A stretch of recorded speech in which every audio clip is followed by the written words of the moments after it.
આજની ધર્મકથા વૈશાખ સુદી દસમ. આપણે જે પ્રભુનું શાસન પામ્યા એ પ્રભુ શાસન સ્થાપિત શક્યા કારણ કે વૈશાખ સુદી દસમ નામનો એક દિવસનો સૂર્યોદય ઉગ્યો હતો. ઋજુવાલિકા નદીના કિનારે આજે પ્રભુને કેવળ જ્ઞાન ઉત્પન્ન થયું. અનંતકાળથી ભટકતો પ્રભુનો આત્મા નૈસારના ભવથી જે પરિવર્તન પામ્યો સમ્યક દર્શનનું, અને ત્યારબાદ પણ કેટલાય ભવો, મુખ્યપણે 27 ભવો, અને ત્યારબાદ એ 27 ભવના છેડે એમણે નંદન રાજર્ષિના ભવમાં કરેલી સાધના અને એ સાધનાના પરિણામે વર્ધમાન સ્વામી ભગવાનનો ભવ અને એમાં લીધેલી દીક્ષા બાદ 12.5 વર્ષની ઘોર સાધના અને સાધનાનું પરિણામ એટલે આજનો દિવસ વૈશાખ સુદી દસમ. આજની ધર્મકથામાં આપણે આ વર્ધમાન સ્વામી ભગવાનની શાસનની પરંપરા આપણા સુધી પહોંચાડનાર જે અનેક દિવ્ય મહાપુરુષો છે એમાંના એક એવા મહાપુરુષને સ્પર્શવાનો પ્રયત્ન કરીએ કે જે મહાપુરુષ ડાયરેક્ટ પરમાત્મા વર્ધમાન સાથે કનેક્ટેડ હતા. વાત છે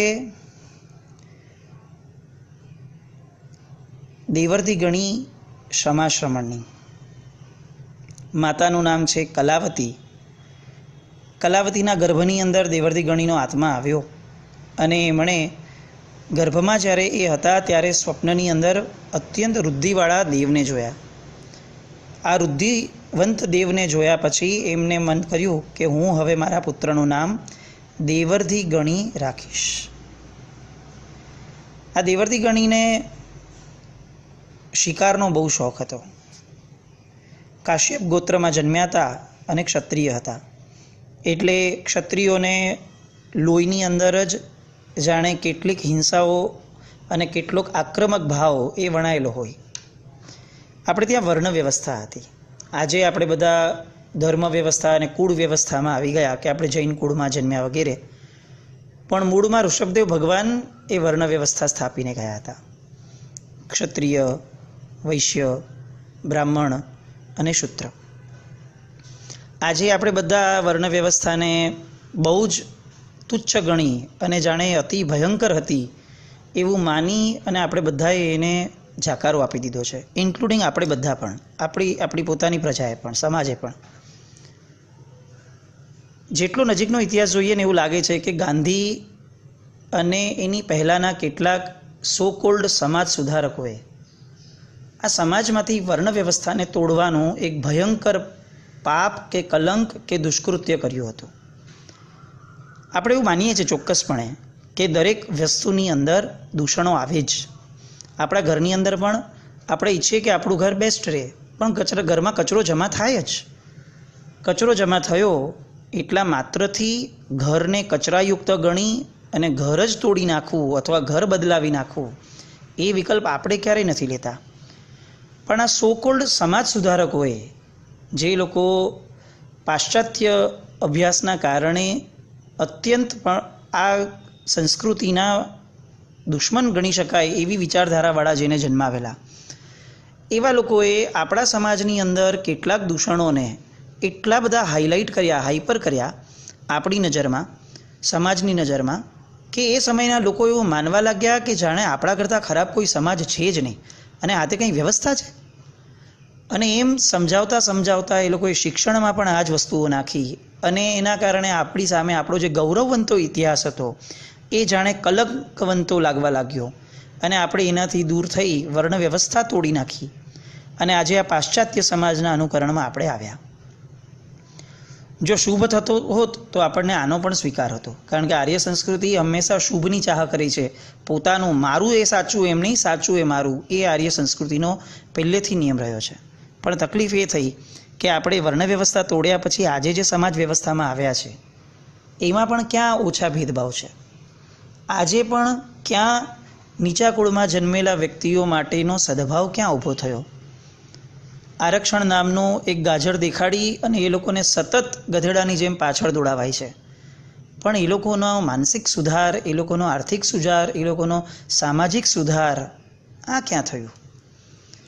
પ્રભુએ જ્યારે વર્ણ વ્યવસ્થા સ્થાપી ત્યારે પ્રભુ જાણતા હતા, અવધિજ્ઞાની હતા કે આપણા શરીરના ડીએનએની પ્રકૃતિ જ એવી છે કે કેટલાક કર્મના ઉદયે, કેટલાક ગોત્ર કુળમાં જન્મતા, વર્ણમાં જન્મતા લોકો એ આવા સ્વભાવ અને આવી પ્રકૃતિવાળા હશે. એટલે એમણે એમના જેવી પ્રકૃતિવાળા સાથે રહેવામાં એમને પણ ફાયદો છે અને સમાજને પણ ફાયદો છે. આજે પણ ગામડામાં જોઈએ આપણે તો બધાના વાડાઓ અલગ છે. કુંભાર વાડો અલગ, મુસલમાન લોકોનો વાડો અલગ, અલગ અલગ ઘાંચી લોકોનો વાડો અલગ. આજે આપણે ત્યાં કોરોનાના કારણે આપણે હવે આ સમજતા થયા છીએ કે જ્યારે કોસ્મોપોલિટન પ્રજા છે અને એની અંદર કેટલીક પ્રજા કે જે હજી પણ આ સમજવા તૈયાર જ નથી કે આપણે આ બધી વસ્તુઓમાં બચીને રહેવું જોઈએ અને એ એમ જ માને છે કે અમારો ભગવાન અમને બચાવી લેશે. એ પ્રજા જ્યારે આપણી બિલ્ડિંગમાં, આપણા એરિયામાં રહે છે ત્યારે આપણને કેટલી તકલીફ થાય છે. આપણે માનસિક રીતે કેટલા સંકલિષ્ટ રહીએ છીએ કે આ પ્રજાની વચ્ચે જીવવું કેવી રીતે. ઇવન બાળકોના અભ્યાસની બાબતમાં આપણે વિચારીએ કે આપણા બાળકોનું સંસ્કરણ કેવી રીતે ટકે છે, કારણ કે એના ઘરમાં માંસાહાર, આપણા ઘરમાં માંસાહારનો વિરોધ અને આપણું બાળક એના ઘરે રમવા જાય. આ બધી સ્થિતિઓ ધીરે ધીરે એક રિયલાઇઝેશન પર આપણને લાવવી જોઈએ કે ભાઈ ગો બેક કરવું એ જ બેટર છે. અને આ વર્ણ વ્યવસ્થા જે હતી ક્ષત્રિયની, દેવર્ધિ ગણીની, એમને એમના જીવનની અંદર એ શિકારનો શોખ જન્માવ્યો અને એ શિકાર માટે આગળ ગયા. ત્યાં અચાનક સામેથી ત્રાળ નાખતો સિંહ દેખાયો. પાછળ જવા માટે દોડવા જાય છે, ત્યાં પાછળ ઊંડી ખાઈ દેખાણી. લેફ્ટ અને રાઈટમાં એને એમ થયું કે હું ભાગી જઈશ તો ત્યાં બહુ મોટા દંતશૂળવાળા જંગલી હાથી ઊભા દેખાણા. પગની નીચેની પૃથ્વી ડોલતી દેખાઈ. આકાશમાંથી મુશળધાર વર્ષા થતી દેખાય. અને હવે આ દેવર્ધિને એવું લાગ્યું કે હું ગયો, ખલાસ, મારું મૃત્યુ હવે આ ક્ષણમાં હાથ વેથમાં છે. અને ત્યારે અચાનકથી એને દેવવાણી સંભળાઈ કે હજી પણ સમજી જા, નહીં તો તારું મૃત્યુ તારી સામે ઊભું છે. અને દેવર્ધિએ કાકલુદી કરતાં કીધું કે ગમે તેમ કરીને મને બચાવો, તમે જેમ કહેશો એમ કરવા હું તૈયાર છું. દેવ એને બચાવે છે કારણ કે આખી રમત દેવે ઊભી કરેલી હતી. દેવે કેમ ઊભી કરી હતી? કારણ કે દેવર્ધિ ગણી ક્ષમા શ્રમણ એ પૂર્વ ભવની અંદર જ્યાં દેવલોકમાં હતા, જ્યાં એમણે પરમાત્માના ગર્ભના જ્યારે એમણે કર્યું સંક્રમણ, એ એમના હાથેથી હિરણ્યગમિષી દેવ કે જેના હાથેથી થયું હતું એ હિરણ્યગમિષી દેવ એ પોતે જ આ દેવર્ધિ ગણીનો આત્મા. અને એ પોતે જ્યારે દેવલોકમાંથી કાળ પામવાના હતા ત્યારે દેવલોકની દિવાલ પર લખીને ગયા હતા કે મારા પછી આ દેવલોકમાં જે દેવ આવે એ હું જ્યાં પણ હોઉં ત્યાં મને ધર્મ પમાડવા આવે.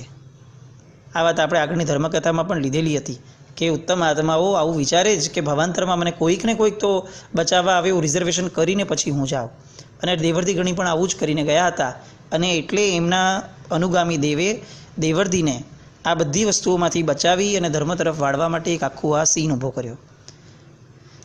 એમણે કાકલુદી કરી, જેમ કયો એમ કરવા તૈયાર છું એવું કીધું, એટલે દેવ એને બચાવી. અને એ સમયે આચાર્ય લોહિત્યસુરી મહારાજ હતા, એમની પાસે એમને મોકલ્યા. આચાર્યનો ઉપદેશ સાંભળ્યો. દેવર્ધિ ગણી વૈરાગી બન્યા, દીક્ષિત થયા, 11 અંગનું અને 1 પૂર્વનું જ્ઞાન પ્રાપ્ત કર્યું અને આચાર્ય, ગણાચાર્ય અને છેલ્લે વાચનાચાર્ય પણ બન્યા.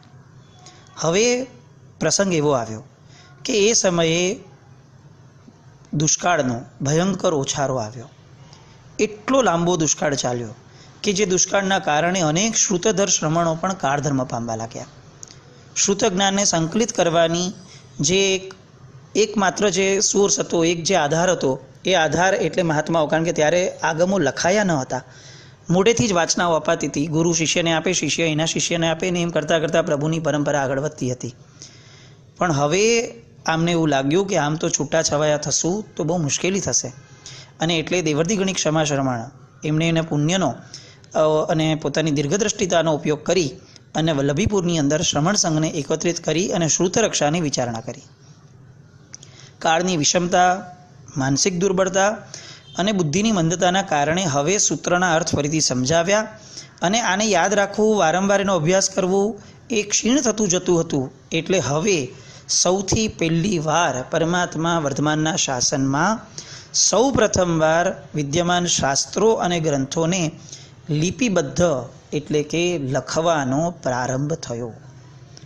આપણે જે અત્યારે આગમો પામ્યા એમાં પ્રભુનો, ગણધર ભગવંતોનો જે અસીમ ઉપકાર છે, એમાં આ એક નામ શિરમોર એડ કરવા જેવું છે કે જો દેવરથી ઘણી ક્ષમા શ્રમણે આ લિપિબદ્ધ કરવાની દુર્ગદ્રષ્ટિતા ન દેખાડી હોત તો આજે આપણી આગળ શું હોત એ બહુ મોટો પ્રશ્ન હોત. એ સમયે આ એક કાર્યની હારે હારે એક કાર્ય એવું થયું કે જે આજે બહુ જ પ્રસ્તુત છે. એમણે આ ભગીરથ કાર્યના પ્રારંભ રૂપે શ્રમણો પાસેથી પોતે આગમના પાઠો સાંભળ્યા, ચિત્તમાં ધારણ કર્યા અને એને વ્યવસ્થિત કર્યા. એ સમયે એમની પાસે 2 વાચનાઓ હતી, એક સ્કંદિલી અને એક નાગાર્જુનીય. આ નાગાર્જુનીય વાચનાના પ્રતિનિધિ તરીકે એ સમયે ચોથા કાલકસુરી મહારાજ સાહેબ હતા અને સ્કંદિલી વાચનના પ્રતિનિધિ તરીકે પોતે દવર્તી ગણિક ક્ષમાશ્રમણ હતા. પણ આ બંને વાચનાઓમાં ભેદ આવતો હતો, કારણ કે આર્ય સ્કંદિલ અને આર્ય નાગાર્જુન આ બંનેનો ક્યારેય પણ પ્રત્યક્ષ મેળાપ થયો જ ન હતો એમના સમયમાં. એટલે એના કારણે બંનેના વિચારોમાં કેટલોક ભેદ આવવા લાગ્યો અને એ પાઠ ભેદના કારણે આખો સંઘ હવે અહીંયાથી વિભક્ત થાય, છૂટો પડી શકે એવી સ્થિતિ હતી. આપણે ટેલી કરતા રહીએ, આજે પણ કદાચ આપણે આ પરિસ્થિતિમાં છીએ. અને હવે અહીંયા દેવર્તી ગણિક ક્ષમાશ્રમણે કયો નિર્ણય લીધો એ બહુ જ મહત્ત્વનું હતું. એમણે નાગાર્જુનીય વાચનાના પાઠાંતરને પોતાના જે લિપિબદ્ધ કરે છે એની અંદર પાઠાંતર રૂપે એમ લખી અને એમણે સાથે એમને પણ માન્યતા આપી. આવી પણ એક માન્યતા હતી, આવી પણ એક માન્યતા છે. આવો ગૌરવવંતો અને ઉદારવંતો નિર્ણય એમણે આગમમાં લખવા માટે કર્યો. એટલે સ્કંદીય વાચના લખી પણ સાથે સાથે મતાંતરે આવી રીતે પણ એક માન્યતા છે, આવી રીતે લખી અને એમણે બંને પક્ષોને સાચવી લીધા. ફક્ત બંને પક્ષોને જેને શાસનને જ આખું સાચવી લીધું, કોઈ જાતનો ભેદ નહીં. એ સમયે કાલિકસુરી મહારાજ શ્રીની પણ એટલી જ ઉદારતા કે એમણે પણ એમની સાથે સહકાર કર્યો અને બંને મહાત્માઓએ જીન શાસનના ઇતિહાસનું એક અદ્ભુત પાનું ઉમેર્યું, ઐતિહાસિક પાનું ઉમેર્યું કે જેના કારણે બંને વાંચનાઓનો લાભ આજે આપણે બધા જ માણી શકીએ છીએ. આ હતા દેવર્તી ગણી ક્ષમાશ્રમણ. ગઈકાલથી આપણે શાસન સ્થાપના દિવસની પૂર્વ તૈયારીઓમાં છીએ, માનસિક. આપણે એવા વર્ધમાન સ્વામી ભગવાનના શાસનમાં છીએ કે જેમણે 12.5 વર્ષની ઘોર સાધનામાં અનેક તપો કર્યા. આપણે બધા જાણીએ છીએ, ઘણી બધી વાર સાંભળ્યું છે. ગ્રંથોમાં કેટલીક જગ્યાએ પરમાત્માના જે વિહાર આદિના વર્ણનો આવે છે એમાં એક વર્ણન સાંભળવામાં આવ્યું હતું ગુરુ ભગવંતોના મોઢે, આચારાંગ સૂત્રમાંથી ઉદ્ધૃત કરેલું, જેમાં એવું કહે છે કે પરમાત્માની મોટી બધી સાધનાઓ તો જાણે છે જ, પણ એક શબ્દમાં આવી રીતે વર્ણન આવ્યું કે એકવાર પરમાત્મા વિહાર કરવા જતા હતા. વિહાર કરી અને એમના જે આવી રીતે જીર્ણશાળા જેવું સ્થાન જ્યાં મળવાનું હતું એ સ્થાને ત્યાં પરમાત્મા આગળ વધતા હતા અને ત્યાં અચાનક જ જ્યાં એવું લાગ્યું કે આ જીર્ણશાળા આવી જ ગઈ છે અને ત્યાં અચાનક જ પરમાત્માએ કેટલાક કબૂતરોને રસ્તામાં ચણતા જોયા. અને હવે જો પરમાત્મા એ દિશામાં આગળ ચાલે તો બહુ મોટો ફરક કદાચ ન પડે, પણ આ કબૂતરો થોડીક ક્ષણ માટે ઉડી જાય, કારણ કે કબૂતર એ ગભરું પક્ષી છે. એટલે કબૂતર ઉડી જાય અને ઉડીને પછી પાછું કદાચ આવી પણ જાય અથવા વધારે ડર્યું હોય તો દૂર વહી જાય, પણ એના આહારની અંદર વિક્ષેપ પડે એવી પરિસ્થિતિનો અંશ પરમાત્માને જોવામાં આવ્યો. પરમાત્માએ શું કર્યું હોવું જોઈએ એ આપણે બહુ ફર્મલી કહીએ કે પરમાત્માએ રસ્તો બદલાવી દીધો હશે, પણ એ કબૂતરને પરમાત્માએ ઉડવા નહીં દીધું હોય, એના આહારથી વંચિત નહીં રાખ્યું હોય, આવું આપણે કોન્ફિડન્ટલી બધા જ કહીશું. પ્રશ્ન એ છે કે એ જ પરમાત્માના શાસનમાં આપણે નથી. એક કબૂતરના ભાવપ્રાણની આટલી બધી ચિંતા જે પ્રભુને છે, એ જ પ્રભુના વંશજો, એ જ પ્રભુના આજના કેવળ જ્ઞાન કલ્યાણકને ઉજવનારા આપણે બધા સામાના ભાવ પ્રાણની આટલી પણ ચિંતા કરનારા છીએ? ક્યારે વિચાર્યું આપણે કે હું આવું કંઈક કહીશ તો સામો દુભાઈ જશે, અને જો સામો દુભાઈ જશે તો પરમાત્માના વંશજ તરીકેનું પરમાત્મા જીને એવા પરમાત્માના અનુયાયી તરીકેનું જે જૈનપણું છે મારું, એની ઉપર નાનકડું કલંક નહીં લાગી જાય કે પરમાત્મા કબૂતર જેવાને પણ સાચવી લે છે અને હું મારા સ્વજનોને નથી સાચવી શકતો, હું મારા પરિજનોને નથી સાચવી શકતો.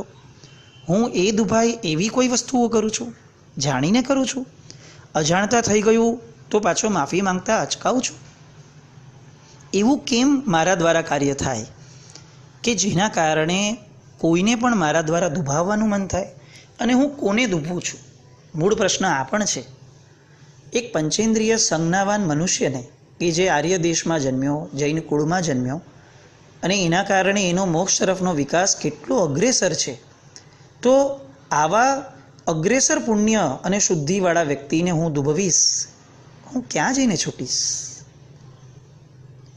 પરમાત્માને કેવળ જ્ઞાન થાય છે, આવું આપણે હંમેશા બોલીએ છીએ. હકીકતમાં કેવળ જ્ઞાનની સાથે સાથે કેવળ દર્શન પણ થતું હોય છે, પણ છતાં પણ સામાન્યપણે બોલાય છે એવું જ કે પરમાત્માને અનંત જ્ઞાન ઉત્પન્ન થયું, જેને કેવળ જ્ઞાન કીધું. કેવળ જ્ઞાન એટલે હવે પરમાત્માના અંતરની અંદર આત્મામાં ક્યાંય અજ્ઞાન ન બચ્યું, કેવળ જ્ઞાન જ બચ્યું છે. એટલે આની માટે શબ્દ વપરાય છે કે કેવળ જ્ઞાન. મુદ્દો આ છે કે પરમાત્માને કેવળ જ્ઞાન થયું, આપણને એવું સામાન્ય જ્ઞાન પણ કેમ નથી થતું કે મારા ભગવાને કોઈને દુભવ્યા નહીં, પક્ષીઓને પણ નહીં, સૂક્ષ્મ જીવોને પણ નહીં, તો હું કેમ આટલા બધા આગળ વધેલા વિકાસ પામેલા એવા જીવોને દુભવવાનો યત્ન કરું? એક બાજુ હું સૂક્ષ્મ જીવોની જીવ દયા પાડીશ, અને બીજી બાજુ હું જે જીવો અતિશય વિકાસ પામ્યા છે, ઇન્દ્રિયોનો પાંચેન્દ્રિયમાં જન્મ્યા છે, એવા લોકોને દુભવીશ. એનાથી પણ આગળ વધીને જ્યારે આપણે કોઈ ધર્મનિષ્ઠ વ્યક્તિની નિંદા કરીએ છીએ, એના ધર્મનો વિરોધ કરીએ છીએ, ત્યારે એવું વિચારીએ છીએ કે હું કોની નિંદા કરું છું અને હું ક્યાં છૂટીશ, અને હું કોનો અનુયાયી છું? જે વર્ધમાન સ્વામીએ ગૌશાળાની ક્યારે નિંદા નથી કરી કે એવી કોઈ પ્રેરણા નથી કરી, એ વર્ધમાન સ્વામીનો ભગત, એને રોજ પૂજા કરનારો માણસ, એની રોજ સ્તુતિ કરનારો માણસ, એ જ મોઢેથી કોઈની નિંદા કેમ કરશે? જે મનથી એ સ્તવનમાં ભાવ ઉમેરે છે, એ જ મનથી એ કોઈનું અહિત કેમ વિચારશે? શાસન સ્થાપના એ આ બધા કાર્યો માટે નહોતી થઈ? શું એ ફક્ત ને ફક્ત બધી ધર્મક્રિયાઓને સાચવવા માટે થઈ હતી, કે સાથે સાથે ધર્મક્રિયામાં ઓળઘોળ થઈ અને એ વ્યવસ્થા દ્વારા અંદરની અવસ્થાને બદલાવવા માટે થઈ હતી? પરમાત્માનું શાસન એ અનુશાસનવાળું છે, ડિસિપ્લિનવાળું છે. અને ડિસિપ્લિન એમ કહે છે કે કોઈ પણ એક્સેપ્શન વગર સિદ્ધાંતને માનવો પડે. મારો કર્મક્ષય ન થાય તો આ આરાધના દ્વારા હું ફક્ત ને ફક્ત મામૂલી પુણ્ય મેળવી લઈશ. મારામાં પરિવર્તન આવે, મારા રાગ મારા દ્વેષમાં ઘટાડો થાય, એની પર હથોડો લાગે, તો એ મારા ભગવાનના શાસનની આરાધના ગણાશે. હું કોઈકની સંવેદનાને સમજીશ તો કદાચ ક્યારેક કોઈક મારી સંવેદનાને સમજશે. હું સિદ્ધના જીવો સમજી અને એમની હારે મૈત્રીભાવ રાખીશ તો ક્યારેક એ લોકોને મારી પ્રત્યે મૈત્રી અને પ્રમોદ બંને ભાવ પ્રગટશે. આવી દેવર્દી ગણી ક્ષમાશ્રમણની ઉજ્જવળ પરંપરા છેક આપણા સુધી પહોંચી, અને લિપિબદ્ધ કરેલા શાસ્ત્રો આપણા સુધી પહોંચ્યા. પણ આ શાસ્ત્રો એ આપણી માટે શાસ્ત્ર રહે, કોઈની સાથે ઝઘડવા માટેના શસ્ત્ર ન બને, એનું ધ્યાન તો આપણે રાખવું નહીં પડે. શાસ્ત્રના જ નામે કેમ ઝઘડા? આ દેવર્તી ગણી અને કાલિકાચાર્ય આ બંને આપણી માટે જ્વલંત ઉદાહરણો છે કે આ બંનેએ સમન્વય કર્યો તો કેટલે બધે અંશે એ સમયનો જૈન સમાજ એકતાનું સુખ માણી શક્યો. હું ગઈકાલની વાતને ફરી કન્ટિન્યુ કરું છું. વડીલો આ બાબતમાં ચર્ચાઓ કરે, ગુરુ ભગવંતો, એ બહુ વ્યાજબી છે, એમાં કોઈ વાંધો જ નથી, કારણ કે મતભેદ રહે જ, સદમસ્ત છીએ. તો શ્રાવકો કેમ ઇન્વોલ્વ થાય? શ્રાવકો શું કામ એકબીજામાં ભેદ ગણવાના ચાલુ કરે? કેમ શ્રાવકો કોઈ પણ વસ્તુ નબળી કરવાના પ્રયાસની અંદર સહકાર આપે? કેમ આપણે એકજૂટ થઈને એવો વર્ગ ન સ્થાપીએ કે જેમાં આપણે વિરોધ કરનારાને જરા પણ સહયોગ ના આપીએ? કેમ એવી ખુમારી ન દેખાડીએ કે આપણે જે તે વ્યક્તિઓ જે આવું કરવા ઈચ્છે છે એને સામે ચડીને કહીએ, દોસ્ત રાગ દ્વેષ ઘટે એવું કામ હોય ત્યારે મને યાદ કરજે, બાકી સાહેબ સુખ શાતામાં રહેજો. આવું કહીને એ વ્યક્તિને આપણે કેમ એક ઇન્ડિકેશન નથી આપતા કે હવે આ બધું નહીં ચાલે? એક એવા શાસનનું નિર્માણ કરવા માટે કેમ આપણે ખુમારીવંત નથી થતા? વિનયપૂર્વકની વાત છે, કોઈ ક્રાંતિ કરવાની વાત નથી આ. કારણ કે પ્રભુના શાસનમાં ક્રાંતિઓ હોય જ નહીં. જ્યાં સિદ્ધાંતની આટલી બધી સ્પષ્ટતા હોય, કેવડી પ્રરૂપિત ધર્મ હોય, ત્યાં ક્રાંતિનો સ્કોપ જ નથી. હા, નાની મોટી વ્યવસ્થાના ભેદનો સ્કોપ છે, એને જ આપણે રિપેર કરવાની વાત કરીએ છીએ. એટલે વિનમ્રતાપૂર્વક શાસન સ્થાપના દિવસ આવતીકાલે આવે એ પહેલાં આપણે નક્કી કરીએ કે આજ પછી મારું નાનકડું પણ ઇનપુટ, માનસિક ઇનપુટ પણ એ આ દેવર્ધી ગણિત ક્ષમા શ્રમણ અને કાલિકાચાર્યની મહેનતની વિરુદ્ધ નહીં જાય. મારો નાનકડો મનનો વિકલ્પ પણ કબૂતરને પણ છાતા વડે એટલી માટે કિલોમીટરનો વિહાર કરીને પ્રભુ એના વિરુદ્ધનો નહીં જાય. પ્રભુ આપને આજે કેવળ જ્ઞાન થયું છે, મને આજે સમજણ જ્ઞાન થાય એવા મને આશીર્વાદ આપો. અને એવી સમજણ કે જે સમજણની અંદર સૂક્ષ્મતમ જીવ માટે પણ મને પ્રેમ જાગે, મને મૈત્રી જાગે. આવો કંઈક ભાવ લઈ અને આજે પ્રભુના કેવળ જ્ઞાનની ઉજવણી કરીએ અને આ દેવર્ધી ગણિત ક્ષમા શ્રવણના અનંત ઉપકારને આપણે બધા જ નતમસ્તકે વંદન કરીએ એવી શુભ મંગલ કામના. પ્રભુના કેવળ જ્ઞાન કલ્યાણકની બધાને ખૂબ ખૂબ વધામણા, અભિનંદન. આપણે બધા પણ વહેલી તકે આપણા મતિજ્ઞાનનો વિસ્તાર કરી અને કેવળ જ્ઞાન તરફ વધીએ એવી શુભકામના.